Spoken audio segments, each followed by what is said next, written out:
You ever find yourself stuck in your head, replaying that weird thing you said, worrying about stuff that hasn't even happened yet, overanalyzing every text message like it's a secret code? Yep, that's overthinking. And guess what? It's not just a bad habit.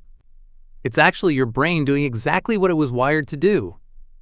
Let's talk about the science behind overthinking and how to turn it off. So what's really causing overthinking? So here's the deal. Your brain has something called the default mode network, or DMN. Sounds high-tech, right? But really, it's just a fancy name for your brain's autopilot. When you're not focused on anything, like when you're lying in bed or scrolling aimlessly, the DMN lights up. It starts playing old memories, imagining future scenarios, judging everything you did or didn't do. It's like the Netflix of your inner critic, and it's always autoplaying. The DMN is super active when you're doing nothing, which is why overthinking creeps in the second you stop being busy. Great for imagination. Not so great at 2 a.m. when you're mentally reliving middle school. Why your brain does this? So here's the question. Why do some people overthink more than others? One word: safety.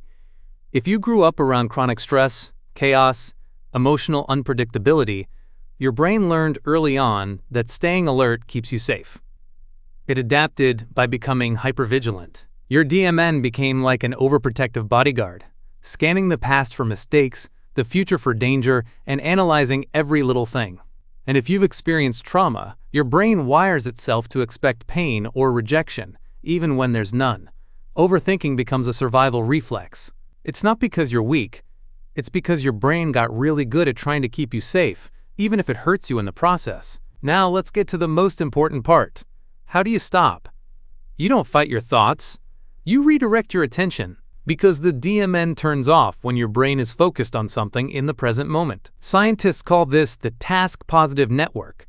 It activates when you're doing something real, like bilateral tapping. Tap left-right on your body, like shoulders or knees. It helps your brain process stress and feel safe, right with your non-dominant hand. It slows your thoughts and gives you emotional distance. Object grounding. Pick up something and describe it in full detail. It pulls your brain into the present moment. Name the mental role. Say, "That's my inner critic talking." Labeling thoughts lowers their emotional grip. Cold splash. Splash cold water on your face. Or do a 30-second cold shower. It snaps your brain out of overthinking instantly. When your attention is on a task, especially one that engages your senses, your brain can't also be stuck in a thought spiral. It's like handing your brain a new job. Hey, instead of worrying about 2047, can you chop these carrots? Thanks. So if you're an overthinker, it's not because you're broken, it's because your brain is doing what it thinks is helpful. Just a little too often. But now you know how to turn the volume down. Give your brain something real to do. On purpose. Overthinking is just the mind's way of trying to keep you safe. But peace? Peace comes when you bring it back to now.